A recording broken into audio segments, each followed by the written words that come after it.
तो यहाँ शिव महापुराण की कथा कर रही है, भगवान शंकर का संवाद कर रहा है, शिव कथा कर रही है। अपने भीतर एक बात हमेशा उतार कर रखना, एकादशी का व्रत करो, चाहे सोमवार का व्रत करो, चाहे पशुपति व्रत करो, चाहे तीज का व्रत करो, चाहे चतुर्थी का व्रत करो, चाहे पंचमी का करो, चाहे छठ का करो, तुम्हारी मर्जी पड़े जो व्रत करो। पर शिव महापुराण की कथा कहती है जैसे माता पार्वती जी ने भगवान शंकर से जाकर प्रार्थना करा कि हे भोलेनाथ, मेरा मन करता है कि मैं तप साधना करूं और उस तप साधना के पुण्य को इकट्ठा कर कर मैं आपको समर्पित करूं।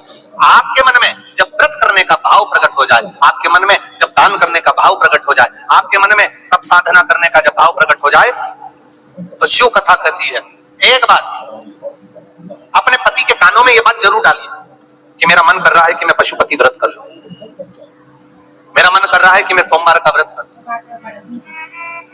मेरा मन कर रहा है कि मैं भगवान की ये सोमवार का व्रत, ये 16 सोमवार का व्रत, ये पशुपति व्रत मैं धारण कर लूं। ये अपने मन की बात आप अपने पति से जरूर कहें, अपने परिवार। कई लोग कहते हैं हम शंकर जी की आराधना करते हैं, हम पूजन करते हैं, मैं तो इतने साल से बेलपत्र चढ़ा दी, मैं तो इतने साल से जल चढ़ा रही हूँ, मैं इतने समय से भगवान के 16 सोमवार कर रही हूँ, मैं इतने समय से संकट सोमवार के व्रत कर रही हूँ। भगवान नहीं सुन रहे तो उसमें भगवान की गलती नहीं है, गलती तुम्हारी है। जब 10 दिशाओं को भगवान शंकर ने बांटा और शंकर भगवान ने 10 दिशाओं को बांटा तो 10 दिशाओं का आधिपत्य बनाया है कि कौन सी दिशा में कौन सा देवता इसका आधिपत्य रखेगा, कौन से देवता यहाँ पर निवास करेंगे, किसका आधिपत्य इस दिशा में होगा। पूरब, पश्चिम, उत्तर, दक्षिण, ये चारों दिशा सामने आकर खड़ी हो गई भगवान शंकर के साथ कि सब शंकर जी के मंदिर में शंकर जी की जलाधारी उत्तर की क्यों होती है। केवल एक दिशा ऐसी है दक्षिण, जो दिशा भगवान शंकर का गुणगान कर रही है, भगवान शंकर का स्मरण कर रही है। सामने जिस शिव की आराधना दक्षिण दिशा कर रही थी, जिसके स्वामी है यमराज, दक्षिण दिशा ने एक बार हाथ जोड़कर कहा उत्तरा शांत रहिए, अगर मैं शिव आराधना कर रही हूं तो क्या दिक्कत है। और किसी की तप साधना में, भजन में, कीर्तन में अगर आप अड़चन उत्पन्न करते हो तो जो जब तप कर रहा है उसको कष्ट नहीं होगा, जिसका भजन कर रहा जा रहा है, जिसका नाम जपा जा रहा है, कष्ट उसको होगा। पूरब, पश्चिम, उत्तर, ये 3 दिशा में जो शंकर की आराधना करेगा, शंकर कभी उसकी कामना पूर्ण नहीं करेगा।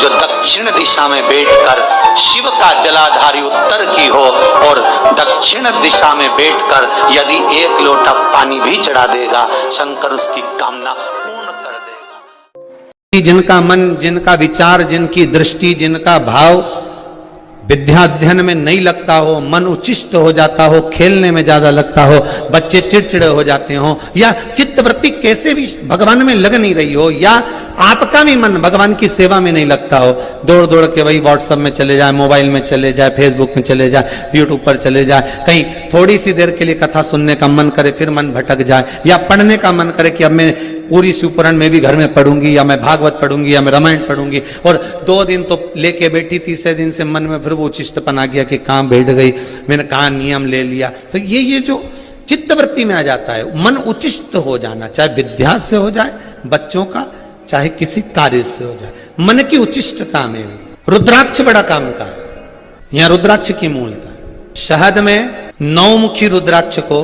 डाल दिया जाता है शहद के अंदर, रात्रि भर उसको शहद में ही रखा दिया जाता है, और उस शहद को जब आप भगवान शंकर का स्नान कराने सुबह के समय पर जल लेकर शिव जी के मंदिर जाती हो, तो सबसे पहले उस रुद्राक्ष को निकालकर शंकर जी की जो जलाधारी है उस पर रख दिया जाता है, और उस शहद को शिव जी पे चढ़ा दिया जाता है।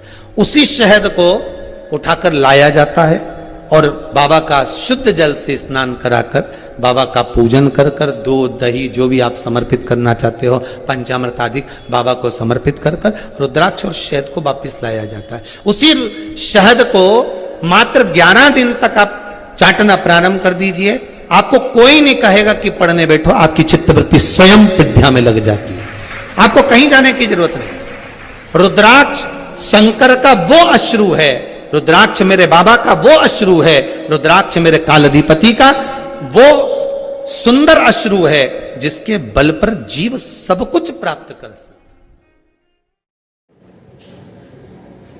यदि बेलपत्री का पेड़ आपके यहाँ है और मान लो कई लोग बेलपत्री गमले में लगाते हैं या छत के ऊपर लगा देते हैं, बेलपत्री का वृक्ष जो होना चाहिए वो घर के ठीक पीछे के भाग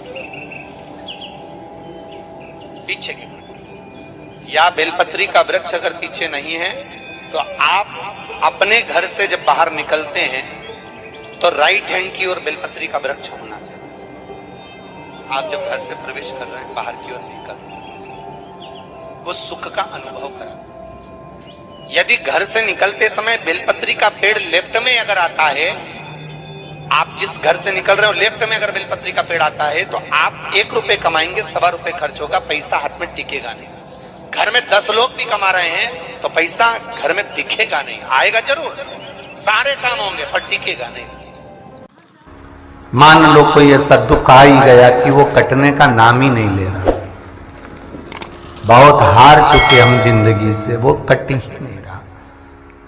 थोड़ा ठीक होता फिर दुख आता, फिर ठीक होता फिर दुख आता, तो शिव और शक्ति का स्मरण करो। बेलपत्री के पेड़ के नीचे जब भी घी का दिया लगाने जाओ तो 2 बाती एक ही दिए के अंदर, एक चावल का दाना उसमें डालकर अपनी कामना कर फिर जलाओ। 3 या 4 सोमवार करके देख लो, प्रयास करा करो सोमवार के दिन किसी बेलपत्री के पेड़ के नीचे हम दीप लगाएं घी का। यदि संपदा की कमी हो तो, अगर भगवान ने खूब संपदा दी है तो भले मत लगाओ, कोई दिक्कत। आप सभी को राधे राधे, जय श्री कृष्णा, जय गौ माता। और आप सभी कैसे हैं? ईश्वर से मेरी यही प्रार्थना कि आप सभी अच्छे होंगे। श्री राधा गोविंद यूट्यूब चैनल में आप सभी का स्वागत है। और ये उपाय आपको 24 जून को यानी शनिवार के दिन आपको ये उपाय करने हैं। बेलपत्री का यह उपाय है। अगर आपके घर में भी बेलपत्री का वृक्ष है तो घर के पीछे लगाएं। और ये उपाय अब महाराज जी द्वारा बताए गए हुए 24 जून को यानी दिन शनिवार के दिन ये उपाय जरूर करें। उपाय करने के बाद आपके स्वास्थ्य में, आपके घर में, सुख समृद्धि में जरूर आपको अच्छा अंतर दिखाई देगा। राधे।